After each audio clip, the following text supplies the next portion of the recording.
How to turn on login verification in EA account. Hello guys, welcome back to our another tutorial video.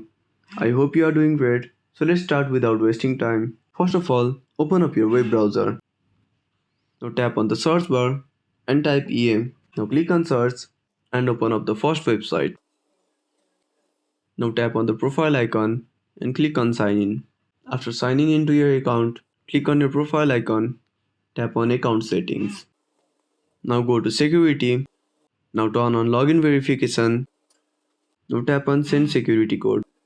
Now go back to your mail, open up your mail, copy the code and go back to your web browser. Now paste the code here and tap on submit. Now tap on send code. Now go back to your mail, wait for a new mail. Now again paste your code and tap on turn on login verification. By following this simple step, you can turn on login verification in your AGA account.